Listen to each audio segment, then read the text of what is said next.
KB Friends, welcome back to Marathon Market Update and Recommendation bersama saya Sasha. Nah KB Friends, seperti yang kita tahu akhir-akhir ini market bisa dibilang cukup crash ya, karena indeks juga merosot akibat dari beberapa kebijakan baru dari pemerintah. Nah salah satu sektor yang mungkin terdampak adalah batubara dan pertambangan. Oleh karena itu di episode kali ini kita mau bahas sektor itu bareng sama Lawrence, Research Analyst KBVS. Oke, Lauren, sekarang aku mau nanya nih. Pertanyaan pertama kita langsung aja ya, karena pasti pada penasaran nih. Yang seperti aku singgung sebelumnya, market crash, salah satu yang terdampak adalah sektor batubara gitu. Nah, sebenarnya kebijakan apa sih yang sangat mempengaruhi sektor batubara ini? Jadi mulai 1 Maret 2025, pemerintah mewajibkan seluruh penjualan batubara baik domestik ataupun ekspor menggunakan harga batubara acuan yang baru sebagai harga jual yang menggantikan indeks lainnya gitu. Dan HBA ini diperbarui setiap tanggal 1 dan 15 dihitung dari 70% harga aktual dan 30% harga historis. Oke, jadi kayak gitu ya. Nah, sebenarnya itu apa sih alasan utama atau tujuan utama dari pemerintah ini menerapkan kebijakan itu? Secara resmi, kebijakan ini diciptakan sebagai harga yang adil dan menjaga pendapatan negara dari royalti. Tapi secara realistis, ini bisa dilihat sebagai cara pemerintah untuk memastikan penerimaan negara ini tetap tinggi. Okay. Karena royaltinya dihitung dari HBA meskipun harga jual di pasar bisa saja rendah. Gitu. Jadinya akibatnya beban biayanya tetap tinggi untuk penambang sementara harga batubaranya turun. Oh, berarti tadi kan udah disebut ya, ada dampaknya nih bagi penambang.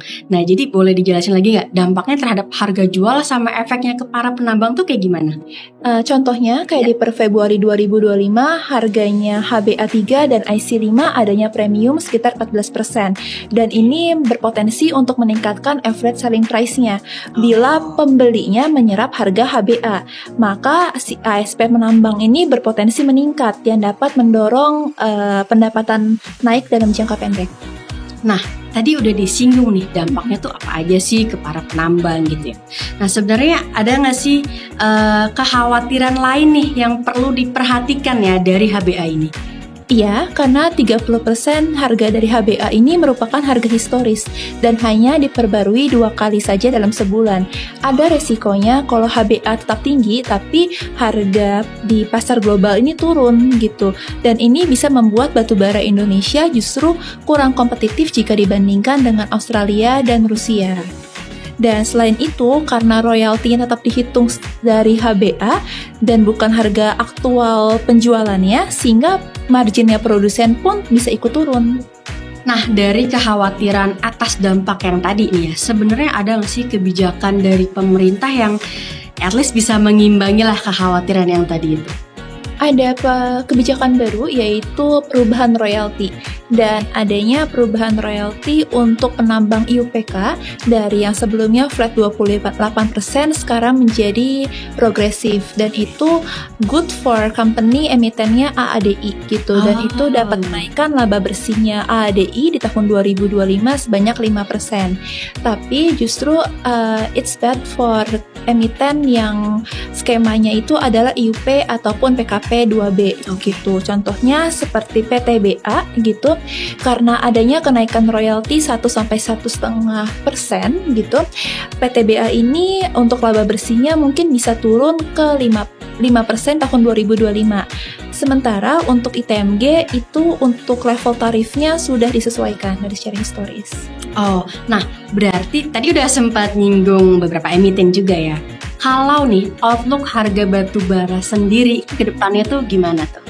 Sebenarnya untuk tahun 2025 ini stagnan dan bahkan melemah gitu di 2025 akibat pelemahan ekonominya dari China. Dilihat dari data PPI yang negatif dan juga turunnya labanya industri gitu. Sementara di Indonesia produksinya tetap berlanjut, makanya misalnya adanya oversupply.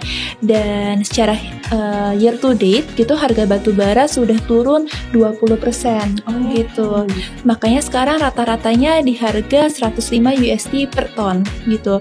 Dan meskipun tekanan ini berlanjut, adanya realokasi batubara China dari Australia ke Indonesia itu dapat meningkatkan volume ekspornya Indonesia gitu.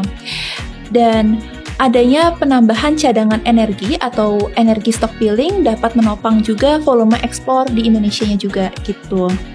Dan kita perkirakan bahwa harga batu bara sampai tahun 2027 itu mungkin bisa stabil di harga 110 sampai 120 USD per ton gitu.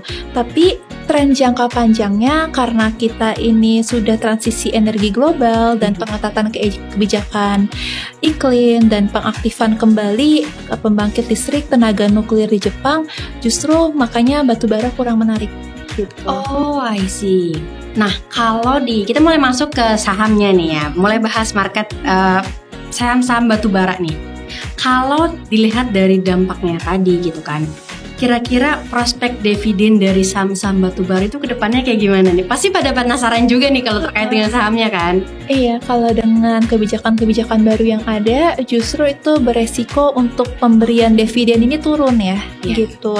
Dari HBA sebagai harga minimum, kenaikan royalti, dan adanya danantara di BUMN seperti di PTBA gitu. Oke, nah selanjutnya nih, tadi bisa dibilang ya kurang menarik lah ya. Cuman nih kalau misalnya dari research KBVS sendiri, apa sih stock recommendation dari sektor batubara ini?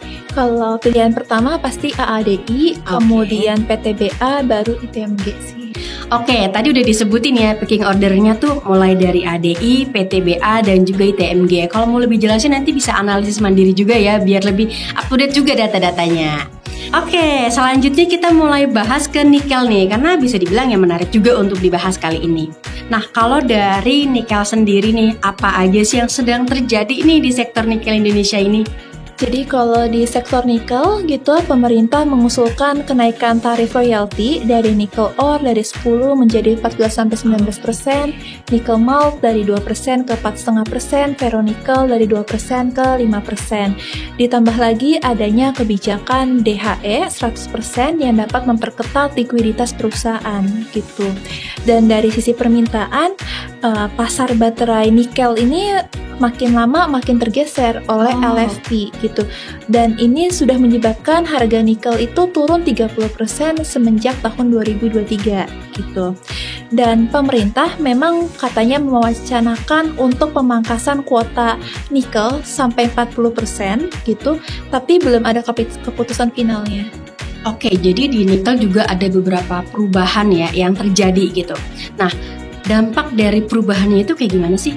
Jadi untuk dampak dari kenaikan royalti ini untuk perusahaan Antam bisa menurunkan laba bersihnya itu sampai 8% tahun 2025, sementara untuk Inco bisa turun 20% gitu.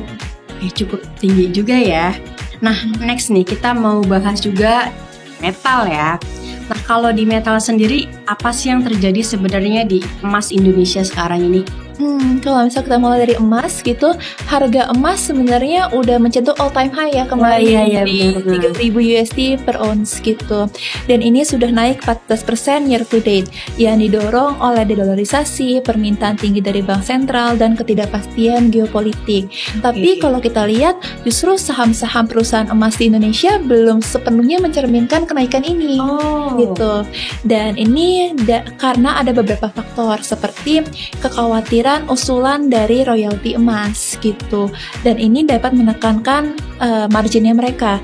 Dan sebagian besar proyek pertambangan emas di Indonesia ini masih dalam tahap pengembangan, yang berarti kontribusi ke labanya belum signifikan, tapi biaya operasionalnya tetap berjalan gitu.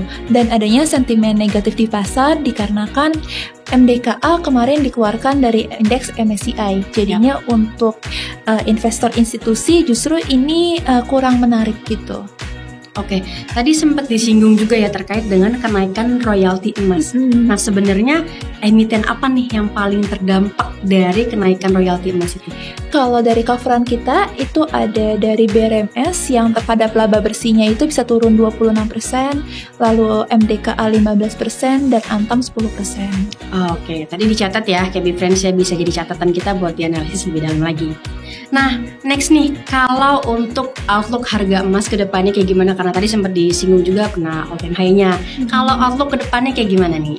Meskipun harga emas saat ini masih kuat karena faktor geopolitik dan pelemahan dolar, justru outlook ke depannya itu cenderung melemah gitu. Dan bisa diperkirakan mencapai 2.300 USD per ounce di tahun 2029 gitu. Karena didorong oleh koreksi dari inflasi global yang mengurangi urgensi untuk perlindungan nilai. Dan juga adanya meredanya tekanan geopolitik serta kenaikan imbal hasil real gitu. Yang mendorong aset non-yield seperti emas ini justru kurang menarik bagi investor. Nah, sebenarnya yang bullish itu selalu harga emas atau sebenarnya harga yang lain juga bullish juga?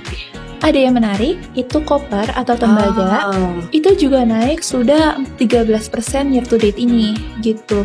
Dan ini penguatan ini didorong oleh dedolarisasi dan juga meningkatnya proyek elektrifikasi global, serta kekhawatirannya pasokan dari produksi secara global gitu. Dan harganya dari copper ini kita perkirakan tetap kuat gitu, bisa di 9.300 bahkan menyentuh 10.500 USD per ton di tahun 2029 gitu. Dan ini hanya jika disrupsi pasokan ini tetap berlanjut gitu. Namun di sisi lain pemerintah juga mengusulkan kenaikan tarif royalti dari 5% menjadi 15% gitu, tergantung skema izinnya dan harga acuannya gitu. Oke, ini pertanyaan yang bakal banyak ditunggu-tunggu juga nih sama penonton karena kita bahas topik lagi nih. Kalau dari sektor metals ini stock picknya apa aja nih dari research KBVS? Yang pertama itu ada dari Antam, kemudian BRMS, baru MDKA. Oke, again bisa dicatat ya urutannya, ada Antam, BRMS, dan juga MDKA. Kalau mau analisis lebih dalam bisa juga kunjungi websitenya research ya. Biasanya tim research selalu update nih tentang emiten-emiten, data-datanya, informasi paling lengkap lah pokoknya. Jadi bisa kunjungi websitenya research. Abis itu analisisnya bisa pakai KBRA juga. Oke deh kalau gitu, thank you so much Lauren buat outlooknya, buat pemaparannya dan insight-insight baru yang tadi udah disebutin ya terkait kebijakan dan lain-lainnya.